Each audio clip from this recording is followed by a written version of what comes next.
రాష్ట్రంలో రాజకీయాలు వేడెక్కాయి. YCP, TDP ఒకరిపై ఒకరు దూషణలు, దాడులు చేసుకునేటువంటి పరిస్థితి ఉంది. ఈ నేపథ్యంలో మనతో మాట్లాడడానికి నేషనల్ స్పోక్ పర్సన్ పట్టాభి ఉన్నారు. సార్ చెప్పండి, ఈరోజు రాష్ట్రంలో జరిగే పరిణామాలను ఎలా చూడాలి?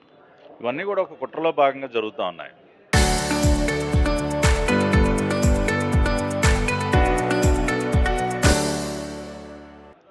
రాష్ట్రంలో జరుగుతున్నటువంటి అభివృద్ధి సంక్షేమాన్ని చూసి ఓరలేక ఒక కడుపు మంట. రెండోది, వారు చేసినటువంటి పాపాలన్నీ కూడా ఒక్కొక్కటిగా బయటపడుతున్నటువంటి సందర్భంలో ప్రజల దృష్టిని మరచడం కోసమే ఒక పథకంలో భాగంగానే ఈ అసభ్య పదజాలాలతో దూషించడం, దాడులు చేయడం ఇవన్నీ కూడా జరుగుతూ ఉన్నాయి. కాబట్టి ఇవన్నీ గమనించే చంద్రబాబు నాయుడు గారు ఒక పిలుపిచ్చారు. పార్టీ కార్యకర్తలైనా ప్రజలైనా అందరూ కూడా సంయమనంతో వ్యవహరించండి, ఈ కుట్రకి లోను కాబాకండి. మన ఎజెండా రాష్ట్రాన్ని నిలబెట్టుకోవటం, మళ్ళీ అభివృద్ధి పదంలో రాష్ట్రాన్ని ముందుకు తీసుకెళ్ళటం, ఇది మా ఎజెండా. కాబట్టి దానికి కట్టుబడే ఉంటాం. కానీ శాంతి భద్రతలకు ఎవరు విఘాతం కలిగించే ప్రయత్నం చేసినా ఈ ప్రభుత్వం కఠినంగానే వ్యవహరిస్తుంది. ఖచ్చితంగా వాళ్ళ తోకలు కత్తిరిస్తాం. అంటే అంబట్టిని బూతులు తిట్టారు కాబట్టి రియాక్ట్ అయ్యారు. అయితే దానికి సంబంధించే పశ్చాత్తాప పడుతున్నాను, క్షమించండి అనేసి మాట్లాడాడు. అయినా కూడా దాడి చేయడానికి ఎట్టున్నారు. ఆ రోజున ఎవరిని రెచ్చగొట్టారో విజువల్స్ ఉన్నాయండి. ఇప్పుడు ఫ్లెక్సీ తీసేయండి లేదంటే మీ అంత తేలుస్తానని వార్నింగ్ ఇచ్చింది ఎవరు? అంబటి రాంబాబు కదా. అతనెవరు అసలు 24 గంటలు మాకు టైం ఇవ్వడానికి? ఇప్పుడు ఉన్నటువంటి వాస్తవాల్ని ప్రజలకు తెలియజేస్తాం. నీకు ఇష్టం లేదు, నచ్చలేదు, కంప్లైంట్ ఇచ్చుకో, లేదంటే చట్టపరంగా నీ దగ్గర ఉన్నటువంటి ఆప్షన్స్ నువ్వు యూటిలైజ్ చేసుకో. అంతేగాని నువ్వేవాడు అసలు మాకు వార్నింగ్ ఇవ్వడానికి? నువ్వు కదా రెచ్చగొట్టింది. నువ్వు 24 గంటల్లో మీ అంత తేలుస్తానని రెచ్చగొట్టి మళ్ళీ ఆ ప్రాంతానికి ఎందుకు వెళ్ళావు నువ్వు? సో ఇవాళ ఇదంతా ఒక ప్లాన్, ఒక కుట్ర, రెచ్చగొట్టడం, ఏదో గొడవ జరగాలి. ఎందుకంటే స్వామివారి సన్నిధిలో కూడా వాళ్ళు చేసినటువంటి పాపాలన్నీ బయటపడినాయి. కాబట్టి వాళ్ళు కుక్క తిప్పుకోలేని పరిస్థితిలో వాళ్ళు ఉన్నారు. ఏదో ఒక డైవర్షన్ కావాలి. కాబట్టి తాడేపల్లి ప్యాలెస్లో స్క్రిప్ట్ రెడీ అయింది, అది ఆంబోతుకు చేరింది. స్క్రిప్ట్ ప్రకారం అతను వ్యవహరించడం, మాట్లాడటం జరిగింది. సంవత్సరాల కాలంగా ప్రజలందరూ కూడా ఎంతో ఓపికగా ఉన్నారు. పార్టీ కార్యకర్తలైనా ప్రజలైనా ఎంతో ఓపికగా ఉన్నారు. కానీ మొన్న చంద్రబాబు నాయుడు గారు నా మాట అనేసరికి కొంత ఓపిక నశించి కొంత తిరుగుబాటు చేయడం జరిగింది.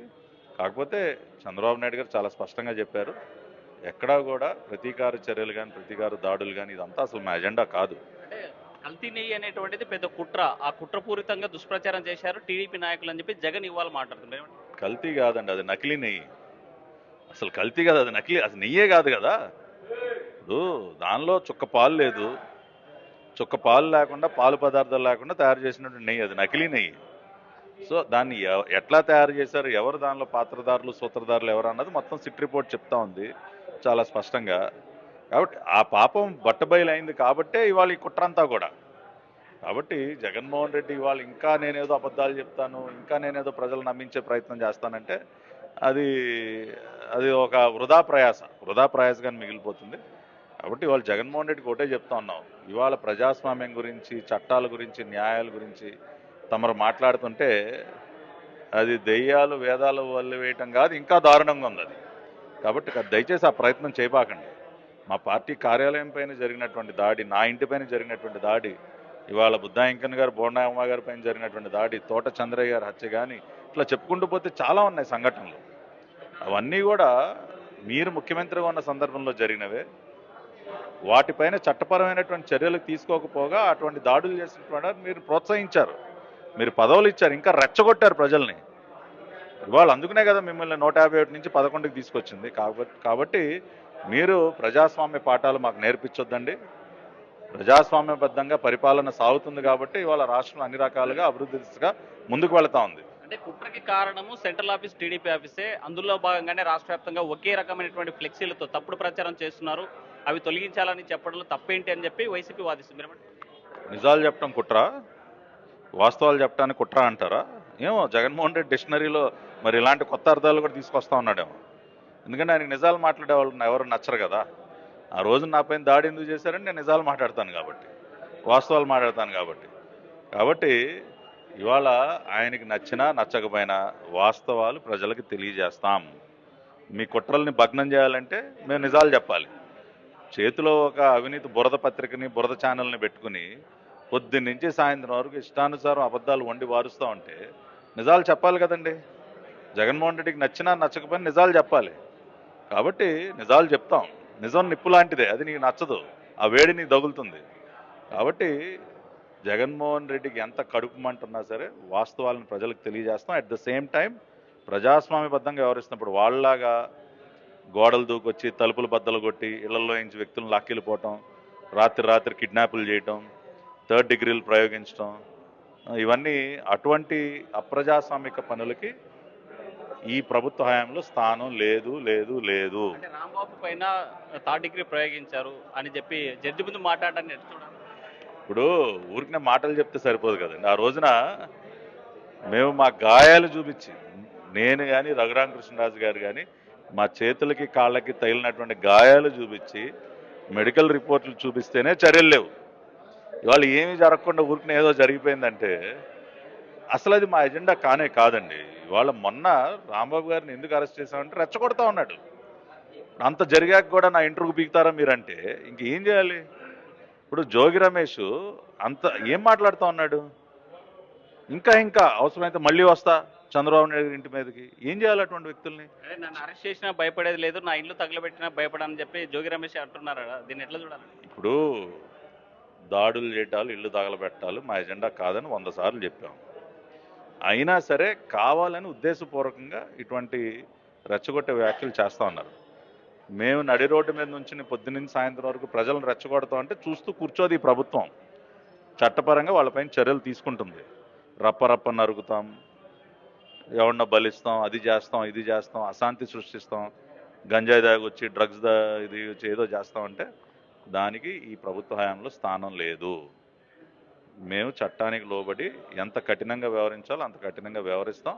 కానీ ఏ రోజు కూడా వాళ్ళలాగా మారేటటువంటి పరిస్థితి ఉండదు. వాళ్ళు సైకోలుగా ముద్రయించుకోవటం వాళ్ళకి మాత్రమే చెల్లింది. తెలుగుదేశం పార్టీ కార్యకర్తను కానీ నాయకుడు కానీ ఎవరు చూసినా సరే నిజాయితీ, నిబద్ధత, ఒక సిన్సియారిటీ, సమాజం కోసం పనిచేసేటటువంటి సేవకులు వాళ్ళలో కనపడతారు.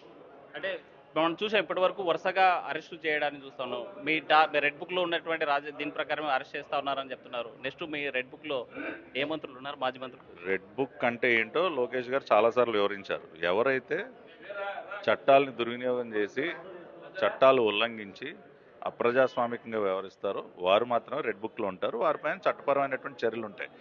రెడ్ బుక్ అంటే హత్యలు, మానభంగాలు, లేదంటే దాడులు, హింస, తగలబెట్టాలి ఇవి కాదండి. అది కాదు రెడ్ బుక్ అంటే. ఆ పుస్తకం అంతా జగన్మోహన్ రెడ్డి దగ్గర ఉంటుంది భద్రంగా. కూడా డిజిటల్ బుక్ ఉంది, అందులో రాసుకుంటున్నామని చెప్తున్నారు. ఇప్పుడు కొత్తగా రాయాల్సింది ఏముందండి? ఇప్పుడు జగన్మోహన్ రెడ్డి 5 సంవత్సరాల కాలంలో ఏం చేశాడు? దానికి అది తట్టుకుని ఎదురు నిలబెట్టి పోరాడినటువంటి వ్యక్తులం మేము. కాబట్టి ఈ ఉడతూపులకు మేమేం భయపడాం. ముఖ్యమంత్రిగా ఉన్నప్పుడు మేమేం పారిపోలే, ఎక్కడికి ఊళ్ళో వదిలిపెట్టి ఏం పారిపోలా. బెజవాడ నడిబొడ్డులో నుంచి పోరాడినటువంటి వ్యక్తులం. ఇప్పుడు ఏదో డిజిటల్ బుక్లు, ఈ ఉడతూపులు ఎవడు భయపడ్డు. అసలు మళ్ళీ జగన్మోహన్ రెడ్డి లేసే పరిస్థితి ఉండదు. అతని చాప్టర్ అయిపోయింది. ఫైనల్గా సూటిగా ఈ రాష్ట్ర ప్రజలకు ఏం చెప్పదలుచు? రాష్ట్ర ప్రజలందరికీ కూడా ఒకటే మనవి చేస్తూ ఉన్నాం. అందరూ కూడా చంద్రబాబు నాయుడు గారి సారథ్యంలో జరుగుతున్నటువంటి ఉద్యమంలో భాగస్వాములు కండి. విజన్ 2047 డాక్యుమెంట్ ఆధారంగా దేశంలోనే ఒక అత్యున్నత రాష్ట్రంగా తీర్చిదిద్దడానికి చంద్రబాబు నాయుడు గారు చేస్తున్నటువంటి మహాయజ్ఞంలో భాగస్వాములు కండి. కలిసి పనిచేద్దాం, మన రాష్ట్రాన్ని బాగు చేసుకుందాం, మన కుటుంబాలను ముందుకు తీసుకెళ్దాం, మన బిడ్డలకి మన అందరికీ కూడా ఒక బంగారు భవిష్యత్తుని ఏర్పరచుకుందాం. That is our only agenda, that is our only appeal to everyone in the state. ఇటువంటి కుట్రలు కుతంత్రాలని ఎలా డీల్ చేయాలో చంద్రబాబు నాయుడు గారికి తెలుసు, లోకేష్ గారికి ఇంకా బాగా తెలుసు. కాబట్టి వాటిని మేము చూసుకుంటాం చట్టాలు లోబడి. మనందరం హ్యాపీగా హాయిగా ఉందాం, ఒక పండుగ వాతావరణంలో ఉందాం. రెడ్ బుక్లో రాసినటువంటి పద్ధతుల్లో ఒకరొకరు ఏం చేయాలో ఆ పద్ధతుల్లో చూసుకుంటాం. అయితే డిజిటల్ బుక్లో రాసినటువంటి ఉడత ఊపులకు భయపడేటువంటి ప్రసక్తి లేదు. విజయవాడ నడిబొడ్డున ఉంటాం, జగన్మోహన్ రెడ్డి చేసేటువంటి ఆగడాలు ఎదుర్కొంటామని చెప్పి పట్టాభి చెప్పేటువంటి పరిస్థితి. వీడియో చంద్రశేఖర్తో హుస్సేన్ ఆర్టీవీ, కర్నూలు. చరిత్ర సృష్టించినోడు ఇప్పుడు ఆ చరిత్రని తిరగరాయబోతున్నాడు. అబద్ధాల గోడల్ని బద్దలు కొట్టి నిజాలను రాగా మీ ముందుంచబోతున్నాడు. నిజమైన వార్తల కోసం వెంటనే డౌన్లోడ్ చేసుకోండి రా యాప్ని.